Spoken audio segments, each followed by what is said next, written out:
Bienvenidos a Educación, el lugar donde la educación y la acción se unen para lograr un mejor país.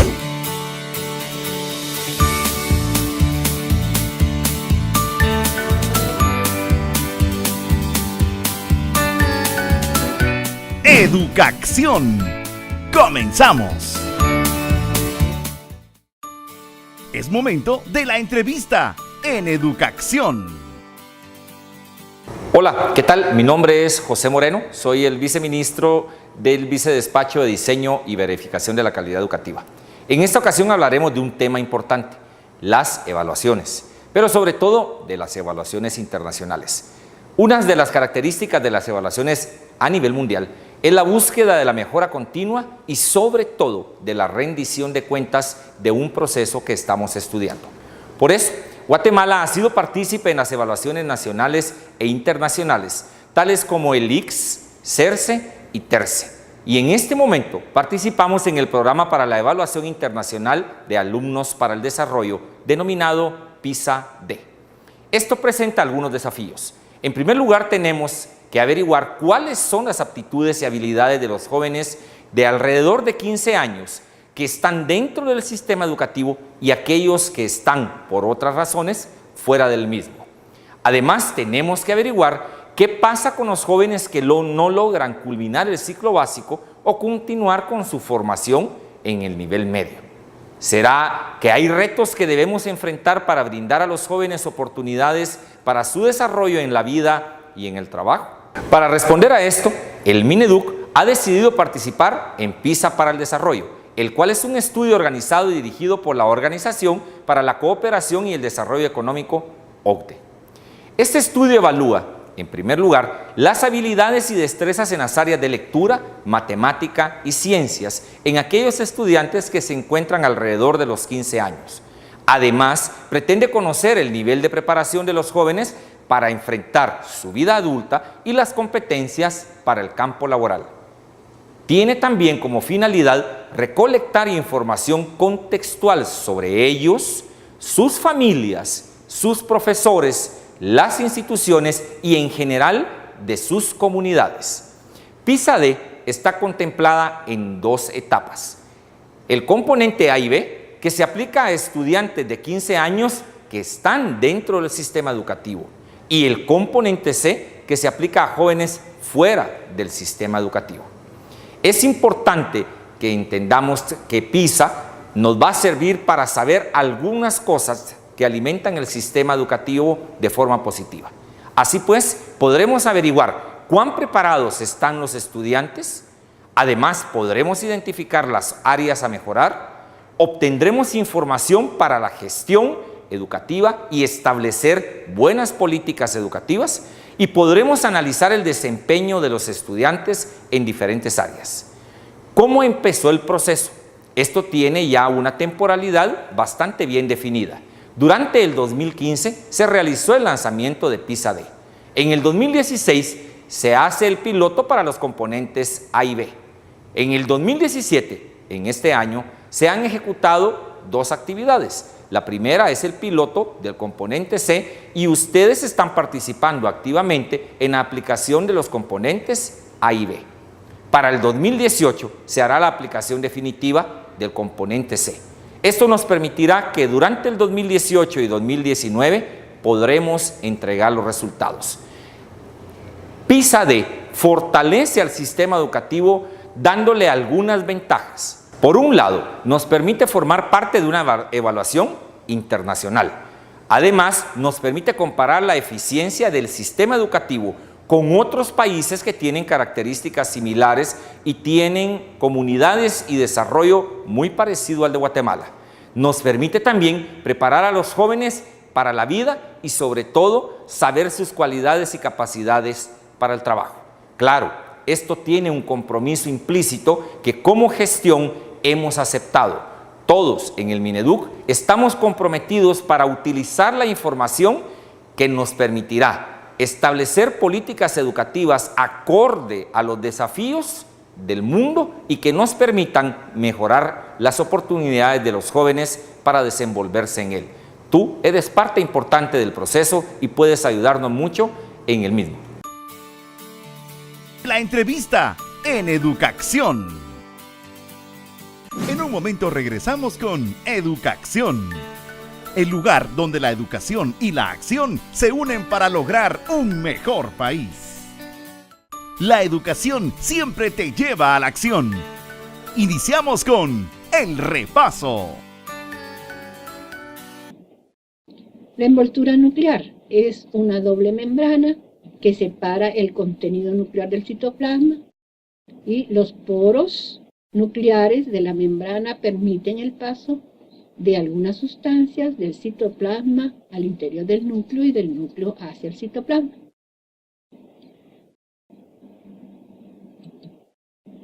Aquí vamos a ver mejor la envoltura nuclear. Pareciera que fuera una estructura uniforme, sin embargo, como vemos acá, no tiene nada de uniforme. Es bastante irregular, tiene muchos poros por donde pasan sustancias del núcleo al exterior al citoplasma y del citoplasma al núcleo, pero es una doble membrana.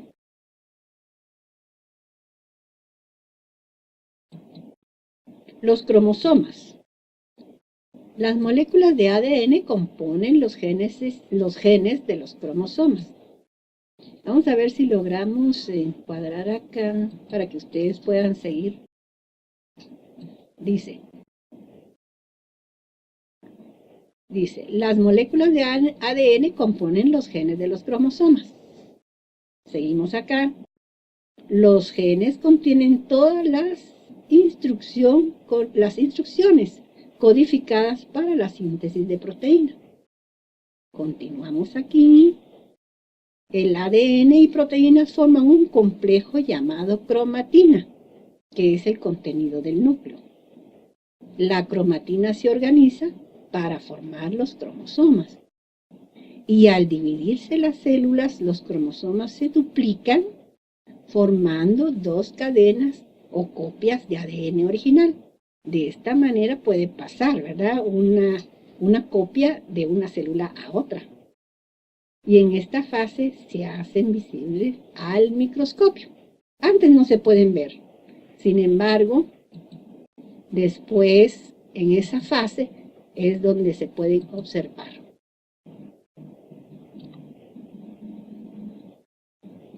Bueno, continuaremos entonces en la próxima pantalla. Observen ahí los cromosomas, cómo se ven. Ahora vamos a ver cómo se forman las subunidades de ribosomas. Los ribosomas, recuerden que dijimos que estaban asociados al retículo. Pero ¿dónde se forman estas subunidades? Bueno, estas se forman en el núcleo, en el nucleolo. Ahí es donde se forman estas subunidades y después estas atraviesan la doble envoltura nuclear por los poros y se dirigen al citoplasma, donde se asocian algunas en el retículo y otras se quedan de forma independiente. Forman los ribosomas, dice.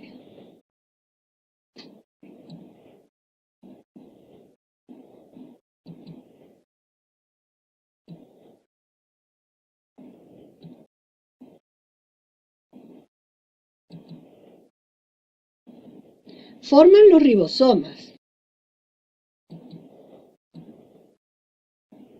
que se encargan de la síntesis de proteínas y constan de dos partes principales, una unidad menor y otra mayor. Contienen un tipo especial de ARN llamado ARN ribosomal. Estas se ensamblan en el núcleo, específicamente en el nucleolo. Y las unidades ya ensambladas salen del núcleo por los poros nucleares y pasan al citoplasma. Observemos acá. Este es el retículo. Observen cómo aquí están asociados al retículo rugoso los ribosomas. Miren.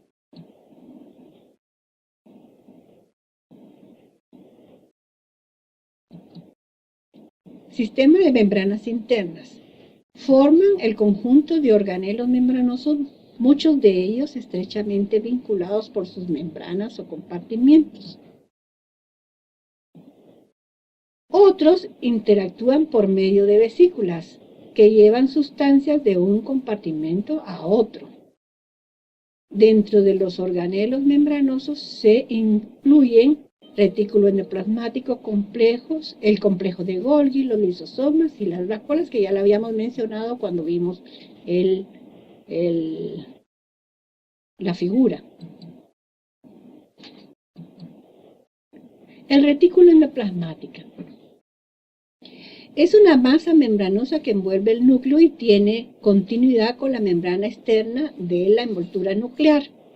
Parece ser que hay una continuidad entre la membrana, la envoltura nuclear y el retículo endoplasmático. Son membranas con forma de sacos estrechamente hacinados y aplanados, formando compartimentos interconectados en el citoplasma. El espacio interno de la lámina membranosa se llama luz. Es como que si nosotros infláramos una vejiga y después aplanáramos por dos extremos esta vejiga, entonces quedaría un espacio interno. Ese espacio que queda es lo que se llama luz. Las membranas y la luz contienen enzimas que catalizan muchas reacciones químicas. Casi todas las reacciones químicas, el conjunto de reacciones químicas, que es lo que se llama metabolismo, está asociado a las membranas. El retículo tiene regiones asociadas con los ribosomas y forma el retículo rugoso, que ya lo observamos en la figura. Aquí vemos, estas son las subunidades de ribosomas, miren, una grande, una pequeña. Este es un dibujo que nos va a mostrar más o menos cómo es el mecanismo. Salen del nucleolo, en el núcleo, se dirigen al citoplasma y se colocan acá este es el ARN ribosomal en el citoplasma y este es el retículo. Entonces ahí se quedan asociadas en el retículo, ¿verdad? Donde se van a juntar las subunidades de ribosoma y allí se va a situar el ARN ribosomal para la síntesis de proteínas. Aquí tenemos una figura que nos demuestra, miren, aquí se ve bien la envoltura nuclear, el retículo, acá rugoso, asociado con los ribosomas y otras estructuras que vamos a ir viendo paulatinamente. El retículo rugoso tiene una función importante en la síntesis y ensamble de proteínas. Algunas de estas proteínas pueden ser modificadas por enzimas que les añaden carbohidratos o lípidos. Otras enzimas participan en el plegamiento de las proteínas. Las proteínas se transfieren por medio de vesículas a otras membranas de destino. Otra región del retículo es el liso. Recuerdan que nosotros vimos el retículo rugoso que tenía los ribosomas, pero había otra parte que no tenía ribosomas, que era el liso. Bueno, estas dos partes realizan funciones completamente diferentes, porque el liso no posee ribosomas y es tubular. Y el retículo liso es el sitio principal del metabolismo de fosfolípidos, esteroides y ácidos grasos. También el retículo liso participa en la localización de enzimas detoxificadoras que desdoblan sustancias químicas como moléculas que causan el cáncer. Observen ustedes, disculpen, ¿qué función más importante tiene el retículo liso?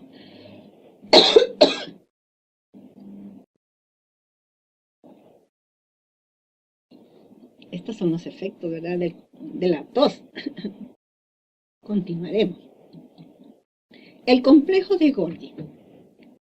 Son pilas de sacos membranosos aplanados con espacios que no tienen continuidad. Bueno, casi todos los organelos son sacos membranosos aplanados, pero algunos unidos y otros no. El complejo de Golgi no tiene continuidad, o sea que se encuentra un poco separado. La célula animal con frecuencia se localiza a un lado del núcleo y en otras consiste en pilas aplanadas de membranas dispersas en toda la célula. El complejo de Golgi funciona como procesador, clasificador y modificador de proteínas. La mayor parte de ellas pasan por él. Algunas se modifican, por ejemplo, las glucoproteínas, que son productos de adición de estas con polisacáridos complejos. De allí son enviadas a diferentes partes de la célula. Es decir, que es como que fuera, pienso yo, como una estación. Aquí se producen las diferentes proteínas y estas miren aquí las vesículas. ¿Están observando ustedes? Estas vesículas van hacia el complejo de Golgi, que es esta estructura que se colorea aquí de rojo. Entonces, aquí en este organelo es donde se complementan las proteínas, se clasifican, se empaquetan y después se envían a todos los lugares de la célula donde sea posible. Este es el complejo de Golgi. Después tenemos los lisosomas. Son unas pequeñas vesículas más chiquitas. Son sacos de enzimas digestivas que desdoblan moléculas complejas del medio intracelular y extracelular. Se han identificado unas 40 enzimas hidrolíticas en los lisosomas que se originaron en el complejo de Golgi. En ocasiones los lisosomas suelen causar la lisis de organelos y liberar energía de sus componentes. Los lisosomas también degradan moléculas pequeñas incluidas en el citoplasma. Esas pequeñas estructuras amarillas que vimos en la maqueta son los lisosomas. Vamos a ver si podemos localizar en la maqueta anterior acá los lisosomas. Aquí está, miren. Este es un lisosoma, ¿ven? Que es una estructura, una estructura pequeña, pero así como ustedes ven, tan pequeña, contiene 40 tipos de enzimas diferentes que desdoblan sustancias, o sea, que ellas degradan, hacen de moléculas grandes moléculas mucho más pequeñas e incluso las pueden desintegrar. Y su función desintoxicadora es muy importante. Parece ser que nuestro hígado tiene una cantidad grande de lisosomas, precisamente porque es el órgano para la desintoxicación de muchas sustancias, o sea que nos mantiene libres de sustancias tóxicas.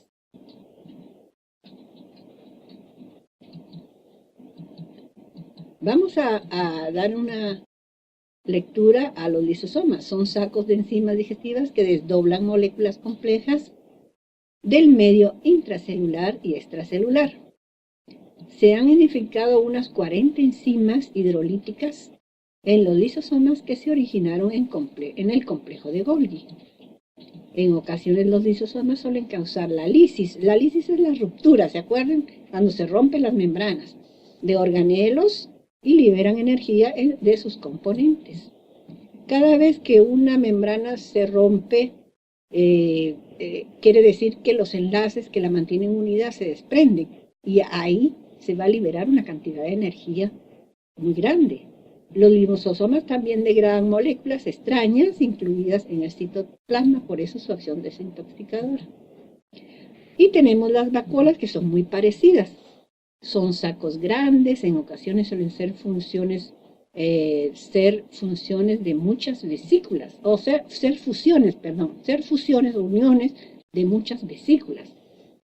En la célula vegetal, generalmente una vacuola que puede ocupar hasta un 90% de su volumen.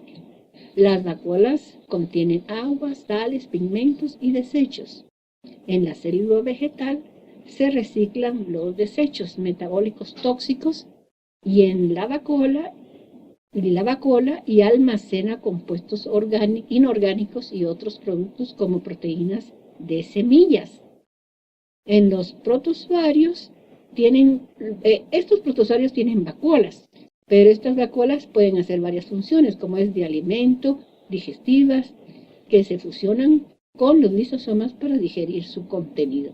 Y otras tienen vacuolas contráctiles que extraen las células de agua, extraen de las células el agua excesiva. O sea que las vacuolas se parecen mucho a los lisosomas, solo que estas pueden realizar varias funciones, función digestiva, eliminar agua,